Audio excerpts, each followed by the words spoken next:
Hi hello എല്ലാവർക്കും നമസ്കാരം. Movie explanation വീഡിയോയിലേക്ക് സ്വാഗതം. ഇത് ഈ ചാനലിൻ്റെ ആദ്യത്തെ വീഡിയോ ആണ്. എല്ലാവരും സപ്പോർട്ട് ചെയ്യുക, സബ്സ്ക്രൈബ് ചെയ്യുക.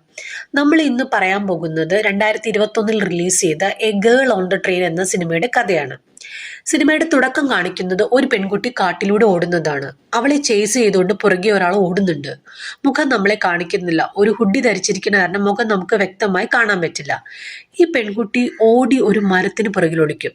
2 മിനിറ്റ് കഴിഞ്ഞ് തിരിഞ്ഞു നോക്കുമ്പോൾ പുറകിൽ വന്ന ആളില്ല. ഭാഗ്യമെന്ന് കരുതി പോകാൻ നിൽക്കുമ്പോൾ ദേ നിൽക്കുന്നു അയാൾ മുന്നില്. അവിടെ നിന്ന് ബ്ലാക്ക് ഔട്ട് ചെയ്ത് പിന്നെ നമ്മളെ കാണിക്കുന്നത് ഒരു റെയിൽവേ സ്റ്റേഷനാണ്. അവിടെ നമ്മുടെ കഥാനായിക മീര പ്ലാറ്റ്ഫോമിൽ നിൽക്കുകയാണ്. കണ്ടറിയാം എന്തോ അപകടം പറ്റിയിട്ടുണ്ട്. മുഖത്തൂടെ ചോരയൊക്കെ ഒലിപ്പിച്ച് ആടി ആടി നിൽക്കുകയാണ്. അവിടെ സിനിമയുടെ ടൈറ്റിൽ എഴുതി കാണിക്കുകയാണ് A girl on the train. ഈ സിനിമ നടക്കുന്നത് ലണ്ടനിലാണ്. പിന്നെ നമ്മളെ കാണിക്കുന്നത് മീരയുടെ പാസ്റ്റ് ആണ്. 2017 ഒരു ഇന്ത്യൻ മാരേജ് ഫംഗ്ഷനിൽ വെച്ചിട്ടാണ് മീര ആദ്യമായി തന്റെ ഭർത്താവ് ശേഖറിനെ കാണുന്നതും അവരിഷ്ടത്തിലാക്കുന്നതും കല്യാണം കഴിക്കുന്നതുമെല്ലാം ഒരു സോങ്ങിലൂടെ നമ്മളെ കാണിക്കുന്നു. പർച്ചേസ് ഒക്കെ കഴിഞ്ഞ് കടയിൽ നിന്ന് ഇറങ്ങുന്ന മീരയാണ് അടുത്ത് കാണിക്കുന്നത്. റോഡിലൂടെ നടക്കുമ്പോൾ മീരയ്ക്ക് തന്നെ ആരും ഫോളോ ചെയ്യുന്നത് പോലെ തോന്നും. തിരിഞ്ഞു നോക്കുമ്പോൾ ഒരു വണ്ടി പുറകിലായി വരുന്നുണ്ട്. നടത്തത്തിന്റെ വേഗത കൂട്ടി കുറച്ചും കൂടെ കഴിഞ്ഞ് തിരിഞ്ഞു നോക്കുമ്പോൾ ആ വണ്ടി പിന്നെയും പുറകിലുണ്ട്. മീര ഒന്ന് പേടിക്കും. ഒടുവിൽ എങ്ങനെയോ വീട്ടിലെത്തും. കുറച്ച് വെള്ളം കുടിച്ചോണ്ടിരിക്കുമ്പോൾ ഡോറിന്റെ ചില്ല് ആരോ എറിഞ്ഞു പൊട്ടിക്കുന്ന ഒച്ചയേക്കും. ചെന്ന് നോക്കുമ്പോൾ ആ വണ്ടി അവിടെ തന്നെ ഉണ്ട്. അകത്തായിട്ട് ഒരു പേപ്പർ ഇങ്ങനെ ചുരുണ്ട് കിടപ്പുണ്ട്. മീര അതെടുത്ത് നോക്കുമ്പോൾ അതൊരു ഭീഷണി കത്താണ്. നമുക്ക് മനസ്സിലാവും മീര ഒരു ലോയറാണ്. ഒരു അത്യാവശ്യം നല്ല പേരുള്ള ഒരു ലോയറാണ് മീര. ഇപ്പോ വാദിക്കാൻ പോകുന്ന കേസ് എടുക്കരുത് എന്ന് പറഞ്ഞിട്ടാണ് ഈ കത്ത് വന്നിരിക്കുന്നത്. രാത്രി ശേഖർ വരുമ്പോ മീര ഇത് പറയുന്നുണ്ട്. അപ്പൊ ശേഖർ പറയും, മീര, ഗ്യാങ്സ്റ്റേഴ്സുമായിട്ടുള്ള കേസൊന്നും നമുക്ക് വേണ്ട, അവരുടെ കാര്യം പോലീസ് നോക്കിക്കോളും. മീര പറയുന്നുണ്ട്, ശേഖർ, ഞാനൊരു ലോയറാണ്, ഇതൊക്കെ കണ്ട് പേടിച്ചിട്ട് എനിക്ക് കേസൊന്നും എടുക്കാതിരിക്കാൻ പറ്റില്ല. ശേഖർ ഒരുപാട് ശ്രമിക്കുന്നുണ്ട് അവളെ ഇതിൽ നിന്ന് മാറ്റാനായിട്ട്. നാളെ നിന്റെ പ്രഗ്നൻസി ടെസ്റ്റ് പോസിറ്റീവായി എന്ത് ചെയ്യും? അപ്പൊ ഒരാളും കൂടെ വരികയല്ലേ, നമ്മൾ വെറുതെ റിസ്ക് എടുക്കണോന്ന് ശേഖർ ചോദിക്കുന്നുണ്ട്. മീര ഇതൊക്കെ ഇങ്ങനെ ആലോചിച്ചിരിക്കുകയാണ്. ഈ ദിവസം കോർട്ടിൽ കേസ് നടക്കുന്നതാണ് കാണിക്കുന്നത്. റീസെന്റ് ആയിട്ട് പബ്ബിൽ ഒരു ഷൂട്ട് ഔട്ട് നടന്നു. പബ്ബിന്റെ ഓണർ ജിമ്മി ബാഗയ്ക്കെതിരായിട്ടാണ് മീര കേസ് വാദിക്കുന്നത്. ഈ ഷൂട്ട് ഔട്ടിൽ പബ്ബിൽ ഒരു എംപ്ലോയി മരിച്ചു. ഇതിനൊരു ഐ വിറ്റ്നസ് ഉണ്ട്.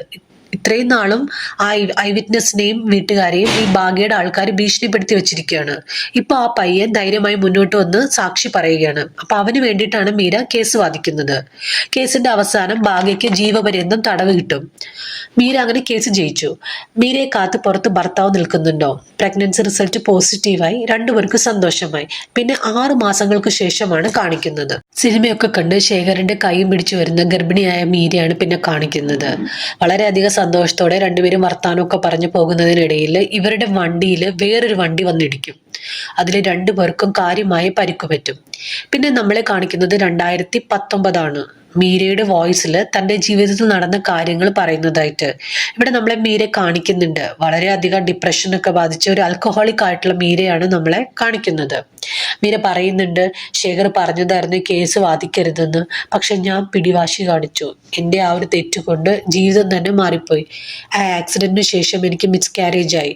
ആ ഡിപ്രഷനിൽ നിന്ന് മാറാൻ ആൽക്കഹോൾ ഒരുപാട് ഉപയോഗിക്കാൻ തുടങ്ങി. അതോടുകൂടി ശേഖറുമായിട്ടുള്ള ബന്ധവും തെറ്റി. അവർ ഡിവോഴ്സായി. മീര പറയുന്നുണ്ട്, എനിക്കൊരു ആവശ്യം വന്നപ്പോൾ ശേഖർ എന്നെ ചീറ്റ് ചെയ്തു, വേറെ കല്യാണം കഴിച്ചു എന്ന്. മീര എന്നും ഒരേ ട്രെയിനിൽ ഒരേ റൂട്ടിലൂടെയാണ് യാത്ര ചെയ്യുന്നത്. വിൻഡോ സീറ്റിലൂടെ പുറത്തെ കാഴ്ചകൾ നോക്കിയിരിക്കും. അങ്ങനെ പോകുമ്പോൾ ശേഖറും മീരയും ആദ്യമായി താമസിച്ച വീടൊക്കെ കാണാൻ പറ്റും. പക്ഷെ ഇപ്പൊ അവിടെ താമസിക്കുന്നത് ശേഖറും ശേഖറിന്റെ ഭാര്യ അഞ്ജലിയുമാണ്. അടുത്ത സ്റ്റേഷനിൽ ട്രെയിൻ നിർത്തുമ്പോൾ വിൻഡോ സീറ്റിലൂടെ നോക്കുമ്പോൾ വേറൊരു വീട് കാണാം. അവിടെ ഒരു കപ്പിൾസ് ആണ് താമസിക്കുന്നത്. ഒരു യങ് ആയിട്ടുള്ള ഹസ്ബൻഡും വൈഫും. നമ്മളെ കാണിക്കുന്നുണ്ട് ബാൽക്കണിയിൽ വർത്താനമൊക്കെ പറഞ്ഞ് വളരെയധികം സന്തോഷത്തോടെ ഇരിക്കുന്ന 2 പേര്. മീരയ്ക്ക് ആ പെൺകുട്ടിയെ ഭയങ്കര ഇഷ്ടമാണ്. വളരെ എനർജറ്റിക് ആയ ഒരു പെൺകുട്ടിയാണത്. മീര വിചാരിക്കും, എത്ര സന്തോഷത്തോടെയാണ് അവർ ജീവിക്കുന്നത്. ഇത്രയും സന്തോഷത്തോടെ ആർക്കെങ്കിലും ജീവിക്കാൻ പറ്റുമോ? എത്ര പെർഫെക്റ്റ് ആണ് അവരുടെ ജീവിതം. എൻ്റെ ജീവിതം ഇതുപോലെ എന്തെങ്കിലും ആകുമോ? ദിവസവും ഇത് തന്നെയാണ് കാണുന്നത്. മീരയ്ക്ക് കണ്ട് ആ കുട്ടിയെ ഭയങ്കര ഇഷ്ടമാണ്. പിന്നെ നമ്മളെ കാണിക്കുന്നത് പോലീസ് സ്റ്റേഷനാണ്. അവിടേക്ക് ഒരു കോൾ വരികയാണ്. സിറ്റി ഹോസ്പിറ്റലിൽ ജോലി ചെയ്യുന്ന നുസ്രത്ത് ജോൺ എന്ന നഴ്സിനെ കാണാനില്ല. ജോലിക്ക് വരാത്തത് കാരണം ഹോസ്പിറ്റലിൽ നിന്ന് വിളിച്ചപ്പോൾ ഫോൺ സ്വിച്ച് ഓഫ് ആണ്. ഈ കേസ് അന്വേഷിക്കുന്നത് ഒരു ലേഡി പോലീസ് ഓഫീസറാണ്. അങ്ങനെ ഓഫീസറും അസിസ്റ്റന്റും കൂടി ഹോസ്പിറ്റലിൽ ചെന്ന് അന്വേഷിക്കുമ്പോൾ ഈ നുസ്രത്തിനെ കുറിച്ച് വളരെ നല്ല അഭിപ്രായമാണ് പറയുന്നത്. ഹോസ്പിറ്റൽ കഴിഞ്ഞാൽ നുസ്രത്ത് ഒരു ഡാൻസ് ക്ലാസ്സിൽ പോകുന്നുണ്ട്. അപ്പോൾ അടുത്ത കൂട്ടുകാരി പറയുന്നുണ്ട് അവിടെ ഒരു പാർട്ടി ഉണ്ടായിരുന്നു കഴിഞ്ഞ ദിവസം. അപ്പം ഞങ്ങൾ രണ്ടുപേരും കൂടിയാണ് പോയത്. പക്ഷെ ഇടയ്ക്ക് വെച്ച് പാർട്ടിയിൽ നിന്ന് നുസ്രത്തിനെ കാണാനായി. നമ്മളെ കാണിക്കുന്നുണ്ട് മീര ട്രെയിനിൽ നിന്ന് കാണുന്ന വീട്ടിലെ പെൺകുട്ടിയും സിനിമയുടെ തുടക്കത്തിൽ ഹുഡിൽ വെച്ച ആള് ചേസ് ചെയ്ത പെൺകുട്ടിയും ഈ നുസ്രത്ത് ജോൺ തന്നെയാണ്. അത് കഴിഞ്ഞ് കാണിക്കുന്നത് നുസ്രത്തിനെ കാണാതാവുന്നതിന് ഒരാഴ്ച മുമ്പുള്ള കാര്യമാണ്. മീര ഒരു ലോ ഫേമിൽ ജോലിക്ക് ഇന്റർവ്യൂ അറ്റൻഡ് ചെയ്തുകൊണ്ടിരിക്കുകയാണ്. അപ്പോൾ അവർ പറയുന്നുണ്ട് നിങ്ങളുടെ റെക്കോർഡ്സ് ഒക്കെ വളരെ ഇമ്പ്രസീവ് ആണ്, പക്ഷേ ഒരു വർഷമായിട്ട് നിങ്ങൾ ജോലി ചെയ്തിട്ടില്ലല്ലോ, ഒരു വർഷമായിട്ട് നിങ്ങൾ ഒരു കേസും വാദിച്ചിട്ടില്ല, അതെന്തുകൊണ്ടാണ്? മീരയ്ക്കൊന്നും പറയാനില്ല, ആകെ നിരാശയായിട്ടിരിക്കുകയാണ്. ആ ജോലിയും മീരയ്ക്ക് കിട്ടിയില്ല. പിന്നെ ആൽക്കഹോളൊക്കെ കഴിച്ച് ട്രെയിനിൽ യാത്ര ചെയ്യുന്ന മീരയാണ് നമ്മളെ കാണിക്കുന്നത്. ഒരു പാർട്ടിക്ക് പോകാൻ നിൽക്കുന്ന ശേഖറിന്റെ ഭാര്യ അഞ്ജലിയാണ് പിന്നെ കാണിക്കുന്നത്. ഇന്ന് അഞ്ജലിയുടെ പിറന്നാളാണ്. രണ്ടുപേരും പുറത്തു പോകാനായിട്ട് നിൽക്കുകയാണ്. അപ്പോഴാണ് ശേഖറിന്റെ ഫോണിലേക്ക് മീരയുടെ കോള്. അഞ്ജലിക്ക് ആകെ ദേഷ്യം വരും. ഇപ്പോഴും എന്തിനാണ് ഇവരിങ്ങനെ വിളിച്ചുകൊണ്ടിരിക്കണേ? ശേഖർ പറയും കുഴപ്പമില്ല, ഞാൻ ഇതിപ്പോ സംസാരിച്ച് ശരിയാക്കാം, ഇനി മെയിലിൽ ഇങ്ങനെ ഉണ്ടാവില്ല. അവിടെ നിന്ന് സീൻ കട്ട് ചെയ്ത് കാണിക്കുന്നത് ഒരു സൈക്കാട്രിസ്റ്റിനെ കാണാനായിട്ട് ഈ ലേഡി ഓഫീസറും അസിസ്റ്റന്റും കൂടി പോകുന്നതാണ്. അപ്പോൾ നുസ്രത്തിന്റെ ക്ലാസ്സിൽ അന്വേഷിച്ചപ്പോൾ കുട്ടികളൊക്കെ ഡാൻസ് ക്ലാസ്സിലെ കുട്ടികൾ പറഞ്ഞത് നുസ്രത്ത് ഒരു സൈക്കാട്രിസ്റ്റിനെ കാണാൻ പോകുന്നുണ്ടെന്നാണ്. അപ്പോൾ ഡോക്ടറോട് നുസ്രത്തിനെ കുറിച്ച് ചോദിക്കും. അപ്പോൾ ഡോക്ടർ പറയുന്നുണ്ട് നുസ്രത്ത് ഭയങ്കര ഇമോഷണൽ ആണ്, എപ്പോഴും ആരും ഇല്ല തന്നെയാണെന്നൊരു തോന്നലാണ് നുസ്രത്തിന്. പോലീസ് ചോദിക്കുന്നുണ്ട് ലാസ്റ്റ് സെഷൻ എന്നായിരുന്നു? അത് 30 അപ്പോൾ ഓഫീസർ പറയുന്നുണ്ട് അതായത് നുസ്രത്തിനെ കാണാതാവുന്നതിന്റെ തലേദിവസം. ഈ സമയങ്ങളിൽ എന്തെങ്കിലും അൺയൂഷ്വൽ ബിഹേവിയറോ അല്ലെങ്കിൽ ആരെങ്കിലും ആയിട്ടൊരു പ്രശ്നം അങ്ങനെ എന്തെങ്കിലും തോന്നിയിരുന്നോ?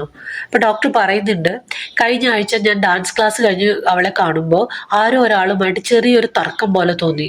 ചോദിച്ചപ്പോൾ ആ ടോപ്പിക് തന്നെ അവൾ അവോയ്ഡ് ചെയ്തു. അപ്പൊ നമ്മളെ കാണിക്കുന്നുണ്ട് ഒരാൾ വന്ന് നുസ്രത്തിന്റെ അടുത്ത് പറയുന്നുണ്ട് കാശ് എവിടെ, കാശ് തന്നില്ലെങ്കിൽ ആനന്ദിന്റെ അടുത്ത് ഞാൻ എല്ലാം പറയുന്നു. അപ്പൊ നുസ്രത്ത് പറയുന്നുണ്ട് പൈസ നാളെ തന്നെ ഞാൻ തന്നേക്കാം. ഈ ലേഡി ഓഫീസർ പറയുന്നുണ്ട് എന്തൊക്കെയോ രഹസ്യങ്ങൾ ഉള്ളതുപോലെ. അത് കഴിഞ്ഞ് കാണിക്കുന്നത് പോലീസ് സ്റ്റേഷനിലെ ഈ ലേഡി ഓഫീസർ ഡോക്ടറും നുസ്രത്തുമായിട്ടുള്ള ഈ സൈക്കാട്രിക് സെഷന്റെ വീഡിയോ കണ്ടുകൊണ്ടിരിക്കുന്നതാണ്. അപ്പൊ അതിൽ നുസ്രത്ത് പറയുന്നുണ്ട് ആനന്ദ് എപ്പോഴും പൊസസീവ് ആണെന്നും എപ്പോഴും കൺട്രോൾ ചെയ്യാൻ ശ്രമിക്കുമെന്നൊക്കെ. ആളൊരു ഡ്രഗ് യൂസർ ആണെന്നും അതിനുള്ള പൈസയ്ക്ക് വേണ്ടി നുസ്രത്തിനെ ടോർച്ചർ ചെയ്യുന്നു നമുക്ക് ഇതിന്ന് മനസ്സിലാക്കാൻ പറ്റും. പിറ്റേ ദിവസം ഓഫീസർ ആനന്ദിന്റെ അടുത്ത് ചെല്ലും. അപ്പൊ ആനന്ദ് ഒരു ഷോപ്പിംഗ് ഒക്കെ കഴിഞ്ഞ് വണ്ടിയിൽ സാധനങ്ങൾ കയറ്റിക്കൊണ്ടിരിക്കുകയായിരിക്കും. അപ്പൊ ഈ ഓഫീസർ ചോദിക്കുന്നുണ്ട് ഭാര്യയെ കാണാനില്ല, ഭർത്താവ് നല്ല ബിസി ഷോപ്പിംഗ് ആണല്ലോ. അപ്പൊ ആനന്ദ് ചോദിക്കുന്നുണ്ട് നിങ്ങൾ ആരാ? ഉടനെ തന്നെ ഓഫീസർ തന്റെ ബാഡ്ജ് എടുത്ത് കാണിക്കും. എന്നിട്ട് ചോദിക്കുന്നുണ്ട്, ഓഫീസർ ചോദിക്കും സാധാരണ ഭാര്യയെ കാണാതായ ഭർത്താവാണ് കംപ്ലൈന്റ് ചെയ്യുന്നത്, ഇതിപ്പോ അങ്ങനെയൊന്നും ഉണ്ടായിട്ടില്ലല്ലോ. അപ്പൊ ആനന്ദ് പറയുന്നുണ്ട് ഞങ്ങൾ തമ്മിൽ അത്ര നല്ല രസത്തിലായിരുന്നില്ല, ഡിവോഴ്സ് ആവാനായിട്ടൊക്കെ നിൽക്കുമായിരുന്നു, അവക്കൊരു വേറൊരു അഫെയർ ഉണ്ട്. പിന്നെ കാണിക്കുന്നത് നുസ്രത്തിനെ കാണാതാവുന്ന അന്നത്തെ ദിവസമാണ്. പതിവ് പോലെ മീര ട്രെയിനിൽ വിൻഡോ സീറ്റിൽ ഇരുന്ന് യാത്ര ചെയ്യാണ്. മീര നുസ്രത്തിന്റെ വീട്ടിലേക്ക് നോക്കുമ്പോൾ ബാൽക്കണിയിൽ നിൽക്കുന്ന നുസ്രത്തിനെ കാണാം. പക്ഷെ എല്ലാ ദിവസത്തെയും പോലെ ഒരു സന്തോഷമില്ല, ആകെ വിഷമിച്ച് ഇങ്ങനെ എന്തോ ആലോചിച്ചിരിക്കുകയാണ്. പെട്ടെന്ന് അകത്ത് നിന്ന് ഒരാൾ വരുന്നത് കാണിക്കുന്നുണ്ട്. നുസ്രത്ത് അയാളുമായിട്ട് സംസാരിച്ചതിന് ശേഷം അയാളെ ഹഗ് ചെയ്യുന്നുണ്ട്. മീരയ്ക്ക് വിശ്വസിക്കാനായില്ല. കാരണം മീര ഇതിനു മുമ്പ് ഇയാളെ കണ്ടിട്ടില്ല, ഇത് അവളുടെ ഹസ്ബൻഡും അല്ല, പിന്നെ ഇതാരാണ്? ഇനി നുസ്രത്തിന് വേറെ അഫെയർ ഉണ്ടോ? അപ്പൊ മീര തന്നെ പറയുന്നുണ്ട് നോ നുസ്രത്ത്, അങ്ങനെ ചെയ്യരുത്, നീ നിന്റെ ജീവിതം നശിപ്പിക്കല്ലേ. മീര അവിടെ നിന്ന് ഇറങ്ങാൻ പോയി. പക്ഷെ അപ്പോഴത്തേക്കും ട്രെയിൻ വിട്ടു. നമ്മളെ കാണിക്കുന്നുണ്ട് ആ വന്ന ആള് നുസ്രത്തിന്റെ ഡോക്ടറാണ്. മീര നേരെ ബാറിൽ പോവാണ്. കൂട്ടുകാരി ഉണ്ട് അവിടെ. അവളോട് പറയാണ് ശേഖർ എന്നെ ചീറ്റ് ചെയ്തതുപോലെയാണ് ഇപ്പൊ അവള് ഹസ്ബൻഡിനെ ചീറ്റ് ചെയ്യുന്നത്, എനിക്ക് അവളെ കുറിച്ച് ഒരു പെർഫെക്റ്റ് ഇമേജ് ആയിരുന്നു, അവളെല്ലാം നശിപ്പിച്ചു. കൂട്ടുകാരി അതൊക്കെ വിട്ട് കളയാൻ പറഞ്ഞിട്ട് ഒന്നും കേൾക്കുന്നില്ല. മീരയ്ക്ക് തൻ്റെ കാരണം കൊണ്ടാണ് ശേഖറുമായിട്ടുള്ള ബന്ധം പിരിഞ്ഞതെന്നുള്ളൊരു കുറ്റബോധമുണ്ട്. നുസ്രത്തിന് അത്ര ഇഷ്ടമായതുകൊണ്ട് അവൾ ഒരു തെറ്റും ചെയ്യാൻ പാടില്ല എന്നുള്ള ഒരു ഇതാണ് മീരയ്ക്കുള്ളത്. മീര പറയുന്നുണ്ട് ഇപ്പം തന്നെ അവളുടെ വീട്ടിൽ പോയി അവളുടെ തല ഒരു ടേബിളിൽ വെച്ച് അടിച്ചടിച്ച് അവളെ കൊല്ലണമെന്ന്. പിറ്റേ ദിവസം തന്നെ മീര നുസ്രത്തിന്റെ വീട്ടിലേക്ക് പോവുകയാണ്. നന്നായി കുടിച്ചിട്ടുണ്ട്, കാല് നിലത്തുറക്കണില്ല. വീട്ടിൽ ചെന്ന് ബെല്ലടിച്ചിട്ട് ആരും വാതിൽ തുറക്കുന്നില്ല. അങ്ങോട്ടും ഇങ്ങോട്ടും നോക്കുമ്പോൾ മുകളിലൂടെ നുസ്രത്ത് പോണതാണ്. ഉടനെ തന്നെ അവളുടെ പുറകെ പോകും. അപ്പൊ നുസ്രത്ത് താമസിക്കുന്ന വീടിന്റെ സൈഡിലായിട്ട് ഒരു കാടാണ്. അപ്പൊ അവിടേക്കാണ് നുസ്രത്ത് പോകുന്നത്. പുറകെ മീരയുണ്ട്. കുറച്ചു ദൂരം ചെന്നപ്പോ മീര വിളിച്ചു ഹേയ്. അപ്പൊ നുസ്രത്ത് തിരിഞ്ഞു നോക്കി. മീരയുടെ മട്ടും മാതിരിയൊക്കെ കണ്ടപ്പോൾ ആകെ ഒരു വശപ്പശക്. നുസ്രത്ത് ഓടി, മീര പുറകിലെ ഓടി. അവിടെ അപ്പൊ ഓടുന്നതിനിടയിൽ മീര കാണുന്നുണ്ട് അവിടെ ആ കാടിനുള്ള ഒരാൾ നിന്ന് ഫോട്ടോ എടുക്കുന്നത്. നന്നായി മദ്യപിച്ചതുകൊണ്ട് വ്യക്തമായിട്ട് കാണാൻ പറ്റുന്നില്ല. പുറകെ ചെന്ന് നുസ്രത്തിന് ഒറ്റ അടി കൊടുക്കും. പിന്നെ അവിടെ നിന്ന് ബ്ലാക്ക് ഔട്ട് ചെയ്ത് കാണിക്കുന്നത് മുഖത്തൊക്കെ ചോര ഒലിച്ച് റെയിൽവേ സ്റ്റേഷനിൽ നിൽക്കുന്ന മീരയാണ്. അവിടെ നിന്നൊരു ട്രെയിൻ കയറി ഒരു വിധത്തിൽ മീര വീട്ടിലെത്തും. അടുത്ത ദിവസം നുസ്രത്തിന്റെ ബോഡി പോലീസുകാർക്ക് ആ കാട്ടിൽ നിന്ന് കിട്ടുകയാണ്. അസിസ്റ്റന്റ് ലേഡി ഓഫീസറോട് പറയാണ്, ഫോറൻസിക്സ് പരിശോധിച്ചപ്പോൾ അറിയാൻ കഴിഞ്ഞത് നുസ്രത്തിനെ വേറെ എവിടെ വെച്ചോ കൊന്നിട്ട് ഇങ്ങോട്ട് വലിച്ചുകൊണ്ട് വരികയാണ് ചെയ്തത്. ശരീരത്തിന്റെ പുറകിൽ ആ പാടുകളുണ്ട്. അതുമല്ല വീട്ടിലെ CCTV നോക്കിയപ്പോൾ നുസ്രത്തിനെ കാണാൻ അന്നൊരു ലേഡി വന്നിട്ടുണ്ട്. അവരുടെ പേര് മീര കപൂർ. ലേഡി ഓഫീസർ ചോദിക്കുന്നുണ്ട്, ആനന്ദിനെ കാണാൻ വന്നതാണെങ്കിലോ? അസിസ്റ്റന്റ് പറയുന്നുണ്ട്, അല്ല, ആനന്ദിനോട് ചോദിച്ചപ്പോൾ ഇവരെ അറിയില്ല എന്നാണ് പറഞ്ഞത്. ഇവരെ കുറിച്ച് അന്വേഷിച്ചപ്പോൾ ഇവരൊരു ആൽക്കഹോളിക് ആണ്, ഒരു ലോയർ ആയിരുന്നു. ഇപ്പൊ പക്ഷേ പ്രാക്ടീസ് ഒന്നും ചെയ്യുന്നില്ല. നുസ്രത്തിന്റെ ബോഡി കിട്ടിയതിന്റെ 30 അടി അകലത്തിൽ നിന്ന് ഈ മീരയുടെ ID കാർഡ് കിട്ടിയിട്ടുണ്ട്. അതല്ലാതെ നുസ്രത്തിന്റെ അല്ലാത്ത ഒരു ബ്ലഡ് സാമ്പിളും ആ സീനിൽ നിന്ന് കിട്ടിയിട്ടുണ്ട്. പിന്നെ കാണിക്കുന്നത് രാത്രി വീട്ടിൽ കിടന്നുറങ്ങുന്ന മീരയാണ്. മീരയുടെ ഫോണിലേക്ക് ഒരു അൺനോൺ നമ്പറിൽ നിന്ന് കോള് വരുന്നുണ്ട്. ഉറക്കമൊക്കെ എണീറ്റ് മീര കണ്ണാടി നോക്കുമ്പോഴാണ് മുഖത്തെ മുറിപ്പാടുകളൊക്കെ കാണുന്നത്. ഫോൺ ചെക്ക് ചെയ്തപ്പോൾ അൺനോൺ നമ്പറിൽ നിന്നൊരു മെസ്സേജ് വന്നിട്ടുണ്ട്. നുസ്രത്ത് മരിച്ചു, ഞാൻ നിങ്ങളെ ആ കാട്ടിൽ ഇന്നലെ കണ്ടു. മീരയ്ക്കാണെങ്കിൽ കഴിഞ്ഞ ദിവസം നടന്നൊന്നും ഓർത്തെടുക്കാൻ സാധിക്കുന്നില്ല. ചെറിയ ചെറിയ ഓർമ്മകളുണ്ട്, അവിടെ പോയതും അവളെ അടിച്ചതുമൊക്കെ. പിറ്റേ ദിവസം തെറാപ്പി ക്ലാസ്സിൽ ഇരിക്കുകയാണ് മീര. ഈ ഫോറിൻ കൺട്രീസിലൊക്കെ സമാനമായ വിഷമങ്ങൾ അനുഭവിക്കുന്നവർ എല്ലാവരും കൂടെ ഒരു ഗ്രൂപ്പ് ഫോം ചെയ്തിട്ട് അവരുടെ സ്റ്റോറി ഷെയർ ചെയ്യും. അപ്പം മീര തൻ്റെ സ്റ്റോറി പറയാണ്. ആക്സിഡൻറ്റിന് ശേഷം ആൽക്കഹോളിക്കായ മീര ഒരു ദിവസം രാവിലെ ഉറക്കം എണീറ്റ് നോക്കുമ്പോൾ ഷെയറിൻ്റെ ചുണ്ടത്തൊരു പാടാണ്. ചോദിച്ചപ്പോൾ തലേ ദിവസം ഡ്രിങ്ക്സ് കൂടുതൽ മീര കഴിച്ചപ്പോൾ അത് തടയാൻ ചെന്നതാണ്. അപ്പോൾ കോർക്ക് സ്ക്രൂ വെച്ചിട്ട് കുത്തിയതാണ്. അതുപോലെ ഒരു ദിവസം ശേഖറിൻ്റെ കൂടെ പാർട്ടിക്ക് പോയ മീര ശേഖറിൻ്റെ ബോസിൻ്റെ അടുത്ത് വളരെ മോശമായി പെരുമാറിയെന്നും അത് കാരണം എൻ്റെ കരിയറും റെപ്യൂട്ടേഷനൊക്കെ നശിക്കും എന്ന് പറഞ്ഞ് ശേഖർ ഒരുപാട് വഴക്ക് പറയുന്നുണ്ട് മീരയെ. അപ്പം മീരയ്ക്ക് പറയണമെന്നുണ്ട്, ഇതൊന്നും താനല്ല ചെയ്യുന്നത്, തൻ്റെ മനസ്സിൽ ഉണങ്ങാത്തൊരു മുറിവുണ്ട്, അതുകൊണ്ടാണ് ഇങ്ങനെയൊക്കെ സംഭവിക്കുന്നതെന്ന്. ഒരു ദിവസം രാത്രി ശേഖർ മീരയുടെ അടുത്ത് പറയുന്നുണ്ട്, ഇനി മതിയായി, നമുക്കിനി ഇങ്ങനെ തുടരാൻ പറ്റില്ല, ഡിവോഴ്സ് പേപ്പറിൽ സൈൻ ചെയ്യാൻ പറയുന്നുണ്ട്. മീര സമ്മതിക്കണില്ല. 1 2 പറഞ്ഞ് മീര വഴക്കുണ്ടാക്കുകയാണ്. അവസാനം ഒരു സ്റ്റിക്ക് എടുത്തിട്ട് അവിടെ ഉണ്ടായിരുന്ന കണ്ണാടിയൊക്കെ തല്ലി പൊട്ടിക്കുന്നുണ്ട്. അപ്പം മീര പറയുന്നുണ്ട്, എനിക്ക് പഴയ കാര്യങ്ങൾ ചിലതൊന്നും ഓർത്തെടുക്കാൻ പറ്റുന്നില്ല, പക്ഷെ എൻ്റെ ഫ്യൂച്ചർ ചേഞ്ച് ചെയ്യണമെങ്കിൽ എനിക്ക് ചിലതൊക്കെ ഓർത്തെടുത്തേ മതിയാകൂ. തെറാപ്പി ക്ലാസ് കഴിഞ്ഞ് നടക്കുന്ന വഴി മീര ആലോചിക്കുകയാണ്. പണ്ട് ശേഖർ പറയാറുണ്ട് കുടിച്ചിട്ട് താൻ ശേഖറിനെ ഉപദ്രവിക്കുമെന്ന്. ഇനി നുസ്രത്തിനെ എങ്ങാനും താൻ എന്തെങ്കിലും ചെയ്തിട്ടുണ്ടാകുമോ? മീരയും കൂട്ടുകാരും സംസാരിച്ചുകൊണ്ടിരിക്കുന്നതിനിടയിൽ പോലീസ് ഓഫീസർ വരികയാണ്. അവർ മീരയോട് ചോദിക്കുന്നുണ്ട്, ഇന്നലെ എവിടെയായിരുന്നു? മീര പറയുന്നത്, ഞാൻ എക്സ് ഹസ്ബൻഡിനെ കാണാൻ പോയെന്ന്. ID കാർഡിൻ്റെ കാര്യം ചോദിക്കുമ്പോൾ കള്ളം പറയും. ഉടനെ തന്നെ ലേഡി ഓഫീസർ നുസ്രത്തിൻ്റെ വീട്ടിലെ CCTV ഫുട്ടേജും മീരയുടെ ID കാർഡും കാണിക്കും. എന്നിട്ട് ചോദിക്കും, ഇന്നലെ 6 മുതൽ 11 മണി വരെ നിങ്ങൾ ആരെയും കണ്ടിട്ടില്ല. 1 വർഷമായി ജോലിയില്ലാത്ത നിങ്ങൾ എല്ലാ ദിവസവും എവിടേക്കാണ് പോകുന്നത്? മീര പറയുന്നുണ്ട്, എനിക്കൊന്നും ഓർമ്മയില്ല. അപ്പോൾ അവർ പറയുന്നുണ്ട്, തൽക്കാലം ഇപ്പോൾ അറസ്റ്റ് ചെയ്യാനുള്ള എവിഡൻസ് ഒന്നും ഞങ്ങളുടെ കയ്യിലില്ല, പക്ഷെ അത് കിട്ടുന്നത് വരെ നിങ്ങളെല്ലാം ഒന്ന് ഓർത്തെടുക്കാൻ ശ്രമിച്ചോളൂ എന്ന്. പിന്നെ പബ്ബിൽ മീരയെ കാണാൻ വരുന്ന ആനന്ദിനെയാണ് കാണിക്കുന്നത്. ആനന്ദ് തൻ്റെ ഫോണിൽ നുസ്രത്തിൻ്റെ ഡോക്ടറുടെ ഫോട്ടോ കാണിക്കുന്നുണ്ട്. അപ്പം മീര പറയുന്നുണ്ട്, ഇയാൾ തന്നെയാണ്. അപ്പോൾ ആനന്ദ് പറയുന്നുണ്ട്, എനിക്ക് ഇയാളെ ആദ്യമേ തന്നെ നല്ല സംശയം ഉണ്ടായിരുന്നു. അത് കഴിഞ്ഞ് ഇറങ്ങാൻ നേരം മീരോട് ചോദിക്കുന്നുണ്ട്, നിങ്ങളൊരു ലോയർ അല്ലേ, ഞാനൊരു കാര്യം ചോദിച്ചോട്ടെ? ഞാൻ നുസ്രത്തിനെ ഫോളോ ചെയ്യാനായിട്ട് ഒരു പ്രൈവറ്റ് ഡിറ്റക്റ്റീവിനെ ഏർപ്പാട് ചെയ്തിട്ടുണ്ടായിരുന്നു, അതുകൊണ്ട് എനിക്ക് എന്തെങ്കിലും ഇനി പ്രശ്നം വരുമോ? പിന്നെ കാണിക്കുന്നത് മീരയുടെ ഡോക്ടറെ പോലീസ് ചോദ്യം ചെയ്യാണ്. അവർ ചോദിക്കുന്നുണ്ട്, മീരയ്ക്ക് എന്താ പ്രശ്നം? അപ്പോൾ ഡോക്ടർ പറയുന്നുണ്ട്, മീരയ്ക്ക് അംനീഷ്യയുണ്ട്, അതായത് ഇന്ന് നടക്കുന്ന ചില കാര്യങ്ങൾ നാളെ ആകുമ്പോഴേക്കും മറന്നു പോകുന്നുണ്ട്. അപ്പോൾ അവർ ചോദിക്കുന്നുണ്ട്, മീര വയലൻ്റ് ആണോ എന്ന്. അപ്പോൾ ഡോക്ടറൊന്നും അങ്ങനത്തെ യാതൊരു കുഴപ്പവും മീരയ്ക്കില്ല. ഇവരിത് സംസാരിച്ചുകൊണ്ടിരിക്കുന്നതിനിടയിൽ അസിസ്റ്റന്റ് ഓഫീസറെ ഒരു CCTV ഫുട്ടേജ് കാണിക്കുന്നുണ്ട്. മീര ഹൈറോഡ് സ്റ്റേഷനിൽ ലാസ്റ്റ് ട്രെയിൻ നോക്കി നിൽക്കുന്നത് കണ്ടറിയാം. മുഖത്തൊക്കെ ചോരയൊലിച്ച് ഇങ്ങനെ ആകെ അവശതയായിട്ടാണ് നിൽക്കുന്നത്. അപ്പോൾ ലേഡി ഓഫീസർ ചോദിക്കുന്നുണ്ട്, ഈ ചെറിയ സ്റ്റേഷനിൽ മീരയ്ക്ക് എന്താ കാര്യം? അപ്പോഴാണ് അവർക്ക് മനസ്സിലായത് ഇത് ഗ്രീൻവിച്ച് ഫോറസ്റ്റിന് അടുത്തുള്ള സ്റ്റേഷനാണ്. അത് മാത്രമല്ല അത് രാത്രി 10:30 31 തീയതി രാത്രി 10:30 CCTV ഫുട്ടേജാണ്. അടുത്ത സീനിൽ ആ അൺനോൺ നമ്പറിലേക്ക് മീര ഒരു മെസ്സേജ് അയക്കുകയാണ്, ഹു ആർ യു എന്ന് പറഞ്ഞ്. അപ്പോൾ അയാളെ തിരിച്ചു വിളിച്ചിട്ട് പറയും, എൻ്റെ പേര് വാൾട്ടർ, അന്ന് ആ ഫോറസ്റ്റിൽ നടന്ന കാര്യങ്ങൾ ഞാൻ കണ്ടു, പക്ഷെ അതെന്താന്ന് പറയണമെങ്കിൽ എനിക്ക് കാശ് തരണം. അപ്പം മീര പറയുക, തരാം. അപ്പോൾ അയാൾ പറഞ്ഞു, ഞാൻ ലൊക്കേഷൻ എല്ലാം അയക്കാമെന്ന് പറഞ്ഞ് കോൾ കട്ട് ചെയ്യാണ്. അടുത്ത സീനിൽ ലേഡി ഓഫീസറും പോലീസുകാരും മീരയെ കാണാൻ വരുന്നതാണ്. ലേഡി ഓഫീസർ പറയുന്നുണ്ട്, നുസ്രത്തിന്റെ മരണം രാത്രി 9 മണിക്കും 10-നും ഇടയിലാണ്. 10:30 ഹൈറോഡ് സ്റ്റേഷനിൽ നിങ്ങൾ നിൽക്കുന്ന CCTV ഫുട്ടേജ് ഉണ്ട്. നിങ്ങൾ നുസ്രത്തിന്റെ വീട്ടിൽ പോയത് ID കാർഡ് നിങ്ങളുടെ നുസ്രത്തിന്റെ ബോഡിയുടെ അടുത്തുനിന്ന് കിട്ടിയതും നിങ്ങളുടെ ഇഞ്ചുറി ബ്ലഡ്, നിങ്ങളൊരു ലോയർ അല്ലേ, ഈ തെളിവൊക്കെ പ്രോസിക്യൂഷൻ്റെ കയ്യിൽ കിട്ടിയ എന്താണെന്ന് അറിയില്ലേ? അപ്പം മീര പറയുന്നുണ്ട്, എനിക്ക് നുസ്രത്തിനെ കൊല്ലാനുള്ള മോട്ടീവില്ല, ഇതെല്ലാം വെറും സാഹചര്യ തെളിവാണ്, പിന്നെ എനിക്ക് അംനീഷ്യ ഉണ്ട്. അപ്പോൾ ലേഡി ഓഫീസർ പറയുന്നുണ്ട്, ഓക്കെ എന്നാൽ നമുക്കിനി ബാക്കി കോർട്ടിൽ കാണാം. പക്ഷെ ഒരു കാര്യം ഞാൻ പറയുകയാണ്, നിങ്ങളുടെ ഡോക്ടർ ഒരു സ്റ്റേറ്റ്മെന്റ് തന്നിട്ടുണ്ട്, നിങ്ങൾക്ക് പേടിയുണ്ട് നിങ്ങൾ നുസ്രത്തിനെ ഉപദ്രവിച്ചിട്ടുണ്ടോ എന്ന്. ഈ ഒരു സ്റ്റേറ്റ്മെന്റ് കേട്ടാൽ ജൂറിയുടെ റിയാക്ഷൻ എന്തായിരിക്കും എന്ന് മീരയ്ക്ക് അറിയാലോ. മീര ഒന്ന് പതറുന്നുണ്ട്. അപ്പോൾ ലേഡി ഓഫീസർക്ക് ഒരു ഫോൺ വരുന്നുണ്ട്. ഫോൺ അറ്റൻഡ് ചെയ്ത ശേഷം ഓഫീസർ പറയുന്നുണ്ട്, നുസ്രത്തിന്റെ ഓട്ടോപ്സി റിപ്പോർട്ട് വന്നിട്ടുണ്ട്, മരിക്കുന്ന സമയത്ത് അവർ പ്രഗ്നന്റ് ആയിരുന്നു, നിങ്ങളുടെ ബ്ലഡ് സാമ്പിൾസും അവിടെ നിന്ന് കിട്ടിയിട്ടുണ്ട്. മീര അപ്പോൾ അതുകൊണ്ട് ഞങ്ങളോടൊന്ന് സ്റ്റേഷൻ വരെ വരണം. ആകെ പകച്ചുപോയ മീരയ്ക്ക് മനസ്സിലായി ഇനി രക്ഷപ്പെടാൻ പറ്റില്ല എന്ന്. മീര പറഞ്ഞു, എനിക്ക് എൻ്റെ മെഡിസിൻസ് എടുക്കണം. മെഡിസിൻസ് എടുക്കാൻ മുറിയിൽ പോയ മീര എന്താ ചെയ്യേണ്ടതെന്ന് ഇങ്ങനെ ആലോചിച്ച് നിൽക്കുമ്പോഴാണ് വിൻഡോസ് കാണുന്നത്. ഒന്നും ആലോചിച്ചില്ല, അതിലൂടെ താഴേക്ക് ചാടുകയാണ്. ഈ ചാടുന്ന സമയത്ത് മീരയുടെ ഫോൺ താഴെ വീണു പോകുന്നുണ്ട്.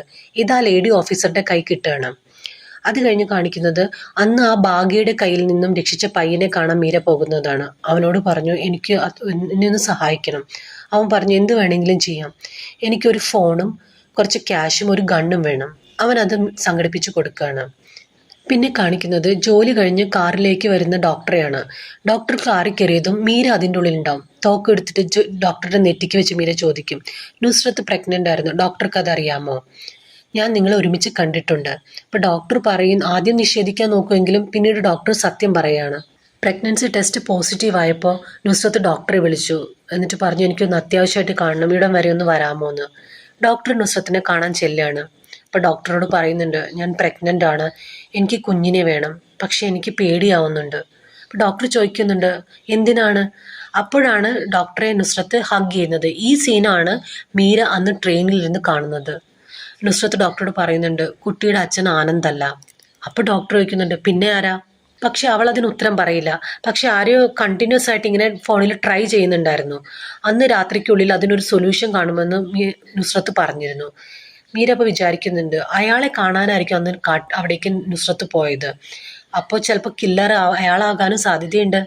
ഇതേ സമയം മീരയുടെ ഫോൺ ഫോറൻസിക് പരിശോധിച്ചപ്പോൾ വാൾട്ടർ അയച്ച മെസ്സേജ് അവർ കാണുകയാണ്. മീര ഇങ്ങനെ പഴയ കാര്യങ്ങൾ ഓർത്തെടുക്കാൻ ശ്രമിച്ചപ്പോൾ മീര ഓർക്കുന്നുണ്ട്, അന്ന് ട്രെയിനിൽ യാത്ര ചെയ്യുമ്പോൾ രാത്രി ആ കാട്ടിലൂടെ 2 പേര് ഓടുന്നത് മീര കണ്ടതാണ്. പിറ്റേ ദിവസം ആ ക്രൈം സീനിലേക്ക് മീര ചെല്ലുകയാണ്.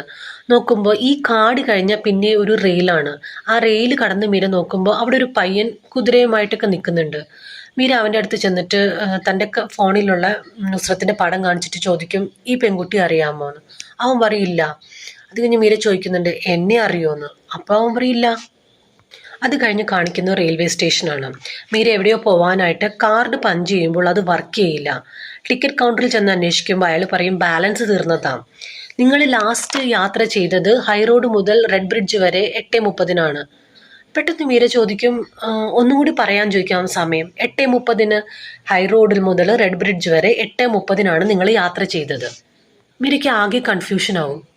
പിന്നെ കാണിക്കുന്നത് പള്ളിയിൽ നുസ്രത്തിൻ്റെ പ്രെയർ മീറ്റിംഗ് ആണ്. മീരയും പോയിട്ടുണ്ടാവും. അവിടെ നുസ്രത്തിൻ്റെ കുറേ അധികം ഫോട്ടോ വെച്ചിട്ട് എല്ലാവരും മെഴുകുതിരി കത്തിക്കുന്നുണ്ടാവും. മീര അത് ചെന്ന് നോക്കും. തിരിഞ്ഞു പോകാൻ നിൽക്കുന്ന നേരത്താണ് മീര ഒരു ഫോട്ടോയിലേക്ക് നോക്കുന്നത്. അതിൽ നുസ്രത്ത് തൻ്റെ ഫോൺ പിടിച്ചിട്ടുള്ള ഒരു ഫോട്ടോയാണ്. മീര ആ ഫോൺ കണ്ടിട്ട് ഇത് എവിടെയോ കണ്ടിട്ടുണ്ടല്ലോ എന്നൊന്ന് ആലോചിക്കുമ്പോഴാണ് അന്ന് ആ പയ്യൻ്റെ കയ്യിൽ, കുതിരയുടെ അടുത്തുള്ള ആ പയ്യൻ്റെ കയ്യിലുള്ള അതേ ഫോൺ തന്നെയാണ് ഇത്. പിന്നെ മീര അവിടെ തന്നെ ചെന്ന് ആ പയ്യൻ്റെ കയ്യിൽ നിന്ന് ഫോൺ തിരിച്ചു മേടിക്കും. റോഡിലൂടെ നടന്നു പോകുന്ന മീരയാണ് പിന്നെ കാണിക്കുന്നത്. മീര ശേഖറിൻ്റെ പഴയ ബോസിനെ കാണുകയാണ്. ഇവരുടെ പാർട്ടിക്കാണ് പോയപ്പോഴാണ് അന്ന് മീര ബഹളം വച്ചത്. മീര വേഗം തന്നെ അവരുടെ അടുത്ത് ചെന്ന് ഒരുപാട് സോറിയൊക്കെ പറയുന്നുണ്ട്, അന്ന് ഞാൻ അങ്ങനെ പെരുമാറിയതിന് എന്നോട് ക്ഷമിക്കണമെന്ന്. ഇത് കേട്ട് അവർ ചോദിക്കുന്നുണ്ട്, മീര എന്താ പറയുന്നത്, അന്ന് അങ്ങനെയൊന്നും സംഭവിച്ചിട്ടില്ലല്ലോ. മീര പറയുന്നുണ്ട്, ശേഖർ പറഞ്ഞല്ലോ ഞാൻ വളരെയധികം മോശമായി നിങ്ങളോട് പെരുമാറിയെന്നും നിങ്ങളുടെ ബോട്ടിലൊക്കെ അടിച്ച് തകർത്തു എന്നും നിങ്ങളുടെ ഫർണിച്ചറിനെ കുറിച്ചൊക്കെ വളരെ മോശമായി സംസാരിച്ചെന്ന്. അപ്പോൾ അവർ പറയുന്നുണ്ട്, മീര അങ്ങനെ ഒന്നും സംഭവിച്ചിട്ടില്ല, അന്ന് ഒരുപാട് ഡ്രിങ്ക്സ് കഴിച്ച കാരണം നിനക്ക് ചെറിയൊരു മയക്കം പോലെ വന്നു, അപ്പോൾ നിന്നെ ഞങ്ങൾ കൊണ്ട് മുറി കിടത്തി, അല്ലാതെ അന്ന് വേറെ ഒന്നും സംഭവിച്ചിട്ടില്ല.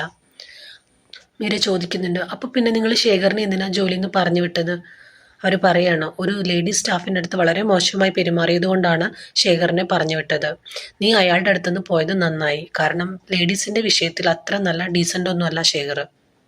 മീരയ്ക്കെല്ലാം പുതിയതുപോലെ തോന്നി. വേറെ ഏതോ ഒരാളെക്കുറിച്ച് കേൾക്കണ പോലെയാണ് മീരയ്ക്ക് തോന്നിയത്. മീര ഉടനെ തന്നെ തൻ്റെ പഴയ ഗൈനക്കോളജിസ്റ്റിനെ കാണാൻ പോവാണ്.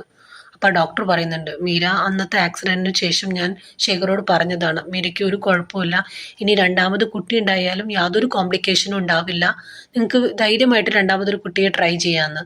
പക്ഷേ ശേഖറാണ് പറഞ്ഞത് മീരയ്ക്ക് ഇനി കുട്ടികൾ വേണ്ടാന്ന് പറഞ്ഞെന്ന്. ഇപ്പോൾ മീര ആലോചിക്കുമ്പോൾ മീര ഡ്രിങ്ക്സ് കഴിച്ച് മതിയാക്കുമ്പോഴും ശേഖറാണ് നിർബന്ധിച്ച് മീരയ്ക്ക് ഒഴിച്ചു കൊടുത്തുകൊണ്ടിരുന്നത്. അതുപോലെ തന്നെ അന്ന് കോർക്ക് സ്ക്രൂ വെച്ച് ശേഖർ തന്നെയാണ് സ്വയം കുത്തിയത്. ഡിവോഴ്സ് പേപ്പറിൽ സൈൻ ചെയ്യാൻ പറഞ്ഞ ആ രാത്രിയിൽ ബഹളം വെച്ചതും കണ്ണാടി അടിച്ചു പൊട്ടിച്ചതെല്ലാം ശേഖർ തന്നെയാണ്. പിറ്റേ ദിവസം എഴുന്നേറ്റ് വരുന്ന മീരയുടെ അടുത്ത് ഇതെല്ലാം നീ ചെയ്തു എന്ന് പറയുമ്പോൾ ഒന്ന് ഓർത്തെടുക്കാൻ പറ്റാത്ത കാരണം മീര എല്ലാം അത് താൻ തന്നെയാണ് ചെയ്തതെന്ന് വിശ്വസിക്കുമായിരുന്നു. മീര ആകെ വിഷമിച്ചിരിക്കുകയാണ്. ഇത്രയും നാളും താൻ വിചാരിച്ച പോലെ എല്ലാ കാര്യങ്ങളെന്നും മീരയ്ക്ക് മനസ്സിലായി. അത് അങ്ങനെ ഇരിക്കുമ്പോഴാണ് മീരയ്ക്ക് നുസ്രത്തിൻ്റെ ഫോൺ കയ്യിലുള്ളത് ഓർമ്മ വന്നത്. അത് ഓപ്പൺ ചെയ്ത് വാട്സപ്പ് ഡീറ്റെയിൽസ് നോക്കുമ്പോഴാണ് ശേഖറിൻ്റെ പേര് അതിൽ കാണുന്നത്. തുറന്നു നോക്കുമ്പോൾ അവർ തമ്മിൽ, നുസ്രത്തും ശേഖറും തമ്മിലുള്ള കുറേ ഫോട്ടോകളും മെസ്സേജുകളും കാണാണ്. നമുക്ക് മനസ്സിലാവും നുസ്രത്തും ശേഖറും തമ്മിലായിരുന്നു അഫെയർ ഉണ്ടായിരുന്നത്. അതിൽ നുസ്രത്ത് പറയുന്നുണ്ട്, വാൾട്ടർ എന്നെ ഭീഷണിപ്പെടുത്തുന്നുണ്ട്, പൈസ കൊടുത്തില്ലെങ്കിൽ ഫോട്ടോസ് ആനന്ദിനെ കാണിക്കുമെന്ന്. അപ്പം മീര വാൾട്ടർക്ക് ഒരു മെസ്സേജ് അയക്കുകയാണ്, അന്ന് രാത്രി എന്താ നടന്നതെന്ന് എനിക്കറിയണം, നമുക്ക് തമ്മിലൊന്ന് കാണണമെന്ന്. മീര നേരെ റെയിൽവേ സ്റ്റേഷനിലേക്ക് പോവാണ്. അവിടുത്തെ സെക്യൂരിറ്റി റൂമിൽ പോയിട്ട് മീരയുടെ CCTV ഫുട്ടേജ് നോക്കുമ്പോൾ അതിലെ സമയം 8:30 അത് 10:30 മീരയ്ക്ക് മനസ്സിലായി തന്നെ ആരോ ട്രാപ്പ് ചെയ്യാൻ നോക്കുന്നുണ്ടെന്ന്. മീരയെ കാണാൻ വരുന്ന വാൾട്ടറെയാണ് പിന്നെ കാണിക്കുന്നത്. റോഡ് ക്രോസ് ചെയ്യുന്നതിനിടയിൽ വാൾട്ടറെ ഒരു വണ്ടി വന്ന് ഇടിക്കുന്നുണ്ട്. മീര ഓടി അയാളുടെ അടുത്തേക്ക് ചെല്ലും. മൈ ഹൗസ് എന്ന് പറഞ്ഞ് അയാൾ അവിടെ മരിക്കുകയാണ്. മീര ആ വാൾട്ടറുടെ ഫോൺ എടുത്ത് കയ്യിൽ വെക്കുന്നുണ്ട്. അതിൽ നിന്ന് ആനന്ദിന് മെസ്സേജ് അയക്കും, എനിക്ക് വാൾട്ടറുടെ അഡ്രസ്സ് വേണമെന്ന് പറഞ്ഞ്. അപ്പം നമുക്ക് മനസ്സിലാവും ആനന്ദ് പറഞ്ഞിട്ടാണ് വാൾട്ടർ നുസ്രത്തിനെ ഫോളോ ചെയ്തിരുന്നത്. മീര നേരെ വാൾട്ടറുടെ വീട്ടിലേക്കാണ് പോകുന്നത്. അവിടെ ഒരു മുറി ചെന്ന് നോക്കുമ്പോൾ ചുമരിൽ നുസ്രത്തിൻ്റെ ശേഖറിൻ്റെ കുറേ ഫോട്ടോ ഉണ്ട്. ഇത് കാണുമ്പോൾ മീരയ്ക്ക് പഴയ കാര്യങ്ങൾ ഓർമ്മ വരികയാണ്. അന്ന് കാട്ടിൽ വെച്ച് മീര നുസ്രത്തിനെ അടിച്ചിരുന്നെങ്കിലും നുസ്രത്ത് മീര തള്ളിയിട്ടിട്ട് ഓടിപ്പോവുകയാണ് ചെയ്തത്. നേരെ ചെന്ന് ശേഖറിൻ്റെ അടുത്ത് കാര്യങ്ങൾ പറയും. ശേഖർ വന്ന് നോക്കുമ്പോൾ അത് മീരയാണ്. ദേഷ്യം വന്ന ശേഖർ മീരയുടെ തല അവിടെയുള്ള മരത്തിൽ കൊണ്ടുവന്ന് ഇടിക്കുന്നുണ്ട്. അങ്ങനെയാണ് മീരയുടെ നെറ്റി പൊട്ടിയതും മീരയുടെ ബ്ലഡ് ആ ക്രൈം സീനിൽ വരുന്നതും. അതുകൂടാതെ അവളെ അവിടെ വെച്ച് നന്നായിട്ട് ഉപദ്രവിക്കുന്നുണ്ട്. മീരയ്ക്ക് ആകെ സങ്കടവും ദേഷ്യവും വരുന്നുണ്ട്. തന്നെ പറ്റിച്ചതും പോരാ, ഇതുമാതിരി ഇങ്ങനെ ഉപദ്രവിക്കുകയും ചെയ്യുന്നത് കണ്ടപ്പോൾ മീരയ്ക്ക് ആകെ ദേഷ്യമാണ് വന്നത്. മീര നുസ്രത്തിൻ്റെ ഫോണിൽ നിന്ന് ശേഖറിനെ വിളിക്കുകയാണ്. പക്ഷെ നമ്മളെ കാണിക്കുന്നുണ്ട് ശേഖറിൻ്റെ ഫോണിൽ സേവ് ചെയ്തിരിക്കുന്നത് മീര എന്ന് പറഞ്ഞാൽ. അഞ്ജലിയാണ് ഫോൺ എടുക്കുന്നത്. ഒരുപാട് ചീത്ത പറയുന്നുണ്ട് മീര, എന്തിനാ ഇനിയും ഞങ്ങളിങ്ങനെ വിളിച്ച് ശല്യം ചെയ്യണേ എന്നൊക്കെ ചോദിച്ച്. ശേഖറിന് ഫോൺ കൊടുക്കുമ്പോൾ മീര ചോദിക്കുന്നുണ്ട്, നുസ്രത്തിൻ്റെ നമ്പർ എൻ്റെ പേരിലാണല്ലേ സേവ് ചെയ്തേക്കണേ, അതാകുമ്പോൾ ആർക്കും സംശയവും തോന്നില്ലല്ലോ. നിന്റെ DNA വെച്ച് കൺഫേം ചെയ്യാൻ പറ്റും നീയാണ് നുസ്രത്തിൻ്റെ കുട്ടിയുടെ അച്ഛനെന്ന്. ഞാൻ വാൾട്ടറുടെ വീട്ടിലുണ്ട്, 30 മിനിറ്റിനുള്ളിൽ ഇവിടെ എത്തണം. ശേഖർ വാൾട്ടറുടെ വീട്ടിലേക്ക് ചെല്ലുകയാണ്. ഇപ്പം ശേഖർ പറയാണ്, ഞാനും നുസ്രത്തും തമ്മിൽ അഫെയർ ഉണ്ടായിരുന്നു. ഇടയ്ക്കിടയ്ക്ക് ആ കാട്ടി വെച്ചാണ് ഞങ്ങൾ കാണാറുള്ളത്. അന്ന് ആ ദിവസം നീ അവളെ ഫോളോ ചെയ്തു വന്നു. മീരയെ ഉപദ്രവിച്ച ശേഷം തിരിച്ച് നുസ്രത്തിൻ്റെ അടുത്ത് എത്തുമ്പോഴാണ് ശേഖർ അറിയുന്നത് നുസ്രത്ത് പ്രഗ്നൻ്റ് ആണെന്ന്. അവൾ പറയുന്നുണ്ട്, ഞാൻ ആനന്ദിനെ ഡിവോഴ്സ് ചെയ്തിട്ട് നമുക്ക് ഒരുമിച്ച് ജീവിക്കാമെന്ന്. ശേഖർ സമ്മതിക്കില്ല. അങ്ങനെ 1-2 പറഞ്ഞ് അവർ തമ്മിൽ വഴക്കാവും. ഒടുവിൽ ദേഷ്യം വന്ന ശേഖർ നുസ്രത്തിൻ്റെ കഴുത്ത് പിടിച്ച് അമർത്തുന്നുണ്ട്. അവൾ ബോധം കെട്ട് താഴെ വീഴും. ദേഷ്യം വന്ന മീര ശേഖറിനെ അടിച്ച് ബോധം കെടുത്താണ്. തിരികെ മീര ആ ഫോട്ടോസ് കൊട്ടിച്ച മുറിയിലേക്ക് പോവുകയാണ്. മീര ആലോചിക്കുകയാണ്, അപ്പോൾ പിന്നെ വാൾട്ടറെ കൊന്നതാരാ? അന്ന് ആ വാൾട്ടറെ ഇടിച്ചിട്ടത് ഒരു കറുത്ത വണ്ടിയായിരുന്നു. മീരയ്ക്ക് നമ്പർ പ്ലേറ്റ് ഓർമ്മയുണ്ട്. മീര ലാപ്ടോപ്പിൽ അടിച്ചു നോക്കുമ്പോൾ വണ്ടി ജിമ്മി ഭാഗ്യയുടേതാണെന്നാണ് കാണുന്നത്. നെറ്റിൽ സെർച്ച് ചെയ്യുമ്പോൾ മനസ്സിലായത് അന്നത്തെ അറസ്റ്റിന് ശേഷം കുറച്ച് നാൾ കഴിഞ്ഞ് അയാൾ ജയിലിൽ വെച്ച് സൂയിസൈഡ് ചെയ്തു. അപ്പോൾ പിന്നെ ആരാ? മീര ഓർക്കാണ്, ഇതേ വണ്ടി തന്നെയാണ് അന്ന് പ്രഗ്നൻ്റായി പോയിക്കൊണ്ടിരുന്ന മീരയുടെയും ശേഖറിൻ്റെയും വണ്ടിയിൽ വന്നിടിച്ചത്. ഇതേ വണ്ടി തന്നെയാണ് അന്ന് ആദ്യം സിനിമയുടെ തുടക്കത്തിൽ മീര ഫോളോ ചെയ്തു വന്നതും. മീര ഭാഗ്യയുടെ ഫേസ്ബുക്ക് എടുത്ത് നോക്കും. അതിലൊരു ഫോട്ടോ കാണും, ഭാഗ്യയും മകളും കൂടി നിൽക്കുന്നത്. അപ്പോഴാണ് മീര ശരിക്കും ഞെട്ടുന്നത്. കാരണം ഭാഗ്യയുടെ മകളെന്ന് പറയുന്നത് മറ്റാരുമല്ല, ഈ കേസ് അന്വേഷിക്കുന്ന ലേഡി ഓഫീസർ തന്നെയാണ്. ലേഡി ഓഫീസർ വാൾട്ടറുടെ വീട്ടിലേക്ക് എത്താണ്. അവർ ചോദിക്കുന്നുണ്ട് മീരയുടെ അടുത്ത്, ഇപ്പം എല്ലാ സത്യവും മനസ്സിലായില്ലേ? മീര പറയാണ്, എനിക്കന്ന് ആക്സിഡൻറ്റ് ഉണ്ടായതും എൻ്റെ കുട്ടി മരിച്ചതും നീ കാരണമാണ്. നമ്മളെ കാണിക്കുന്നുണ്ട് അന്ന് മീരയ്ക്കുണ്ടായ ആക്സിഡൻറ്റിൻ്റെ വണ്ടി ഓടിച്ചിരുന്നത് ഈ ലേഡി ഓഫീസറായിരുന്നു. അവർ പറയണം, നീ ഇതിൽ കൂടുതൽ അറിയിക്കുന്നു, എൻ്റെ അച്ഛൻ ഒരു തെറ്റും ചെയ്തിട്ടില്ല, നീ കാരണമാണ് ജയിലിൽ പോയതും അവിടെ വെച്ച് മരിച്ചതും. അന്നത്തെ ആക്സിഡൻറ്റിന് ശേഷം മീരയെ ഈ ലേഡി ഓഫീസർ ഫോളോ ചെയ്യാറുണ്ടായിരുന്നു. ഒരു ദിവസം മീര ട്രെയിൻ കയറി പോകുന്നത് കണ്ടു. പുറകെ ഇവരും ചെന്നു. മീര കാട്ടിലേക്ക് കയറി പോകുന്നത് ഇവർ കണ്ടതാണ്. പുറകെ ഇവരും മീരയെ ഫോളോ ചെയ്ത് അവിടെ എത്തി. കാട്ടിൽ ബോധം കെട്ട് കിടക്കുന്ന മീരയാണ് അവർ കണ്ടത്. മയങ്ങി വീണ് കിടക്കുന്ന മീരയെ കണ്ട് മീരയുടെ കഴുത്ത് തിരിച്ച് കൊല്ലാൻ നോക്കി. അപ്പോഴേക്കും നുസ്രത്തിന് ബോധം വീണ് തിരിച്ച് വീട്ടിലേക്ക് വരികയായിരുന്നു. അപ്പോഴാണ് ഈ കാഴ്ച കാണുന്നത്. തന്നെ നുസ്രത്ത് കണ്ടു എന്ന് മനസ്സിലായ ഓഫീസർ നുസ്രത്തിന്റെ പുറകെ പോകും. അന്ന് ശരിക്കും നുസ്രത്തിനെ ചേസ് ചെയ്തത് ഈ ലേഡി ഓഫീസറായിരുന്നു. അവിടെ വെച്ച് അവർ നുസ്രത്തിനെ കൊല്ലുകയാണ്. മീരയെ ഫ്രെയിം ചെയ്യാൻ വേണ്ടിയിട്ടാണ് ID കാർഡ് അവിടെ വെച്ച് മീരയുടെ ഇട്ടതും ഈ ബോഡി കൊണ്ടുവന്ന് മീരയുടെ ID കാർഡിന്റെ അടുത്ത് കൊണ്ടുവന്ന് ഇട്ടതും. സ്റ്റേഷനിൽ പോയി CCTV ഫുട്ടേജിന്റെ സമയം മാറ്റിയതുമല്ല ഇവരാണ്. അവസാനം മീരയും ഓഫീസറും തമ്മിലുള്ള പിടിവലിക്കിടയിൽ ഓഫീസർ കൊല്ലപ്പെടുകയാണ്. മീര ആ ബോഡി വലിച്ചു കൊണ്ടുപോയി ശേഖറിന്റെ അടുത്ത് കിടത്തും. തോക്ക് ശേഖറിന്റെ കയ്യിലും വെച്ചു കൊടുക്കും. പിന്നെ കാണിക്കുന്നത് പോലീസ് വരുന്നതും ശേഖറിനെ അറസ്റ്റ് ചെയ്യുന്നതുമാണ്. നുസ്രത്തിന്റെ കല്ലറയിൽ പോയി പൂക്കൾ വയ്ക്കുന്ന മീരയാണ് പിന്നെ കാണിക്കുന്നത്. പിന്നീട് മീരയുടെ വോയിസ് ആണ് കേൾക്കുന്നത്. ഇന്ന് പുതിയൊരു യാത്ര, പുതിയൊരു ട്രെയിൻ, പുതിയ വിശ്വാസത്തോടെ പുതിയ സ്ഥലത്തേക്ക്. ഇന്ന് ഞാൻ ആ പഴയ ആളല്ല. എല്ലാവർക്കും ഈ കഥ ഇഷ്ടമായെന്ന് വിശ്വസിക്കുന്നു. അടുത്ത കഥയുമായി അടുത്ത വീഡിയോയിൽ കാണാം.